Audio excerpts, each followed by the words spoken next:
खान्थियाव दिनै आं रैरुप नार्जारि।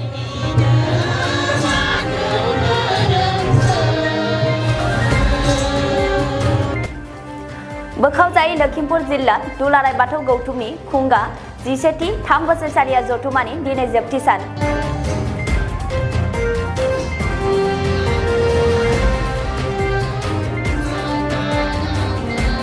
साननैनि हाबाफारिजों 24 आरो 25 डिसेम्बराव धेमाजि जिल्लानि गगामुख हालामनि सिङाव थानाय ज्योतिषपुर गुदि फरायसालिनि गेलेग्रा फोथाराव गाजा गोमजायै खुंफुंनाय जादों।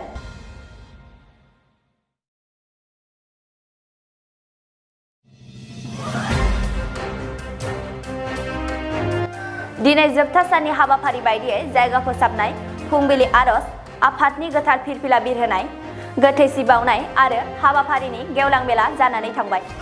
गेवलां मेलाव गाहाय आलासि महरै बाहागो लादों BKWACनि गाहाय मावफुं सोद्रोमा मानगोनां मिहिरचर बसुमतारी बिथाङा।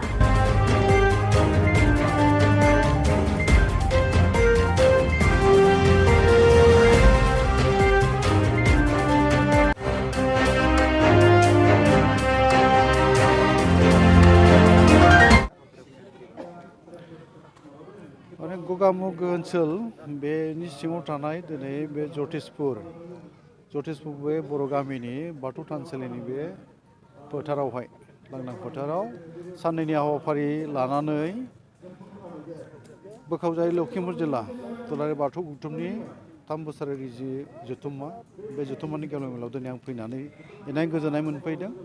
बर' माहारिनि गुदि धोरोम बाथौ धोरोमखौ लानानै बाथौ धोरोम सिबियारिफ्रा दिनै जोंनि हारिनिनो गुदि धोरोमनि माखासे जे गियानफोर बा धोरोमनि सानस्रिनि सोमोन्दै बाथौ सोदोमस्रिनि सोमोन्दै जोङो मोनथिलायनाय जे खाबु लादों आरो बे धोरोमखौ जोङो बर'नि गुदि धोरोम होननानै जेराव जों मोनथिलायगौ, नाथाय जोंनि मावनांगौआ दाबो गोबां दङ।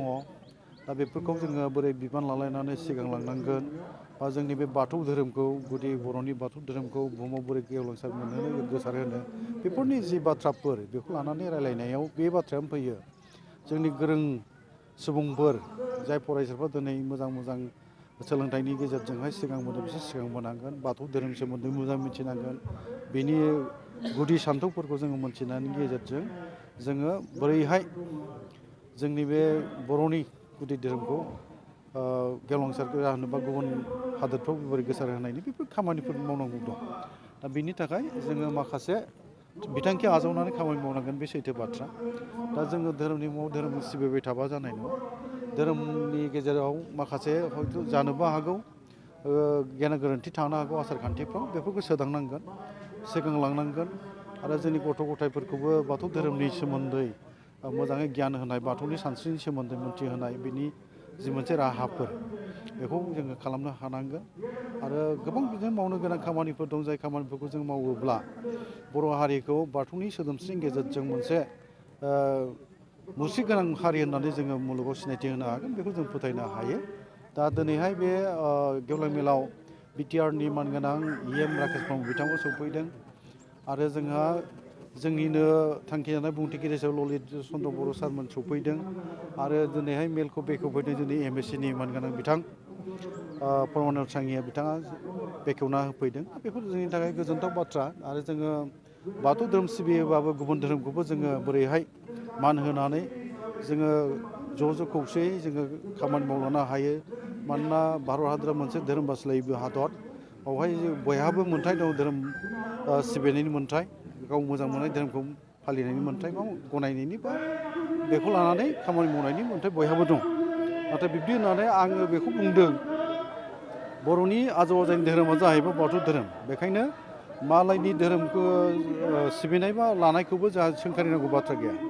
बर'आ दिनै बुंनो थाङोबा मोनब्रै धोरोमाव दङ होननानै बुंजायो। गाहायै जोङो बाथौआव दङ, ब्रह्मआव दङ, खृष्टानाव दङ, सतसंगियाव दङ।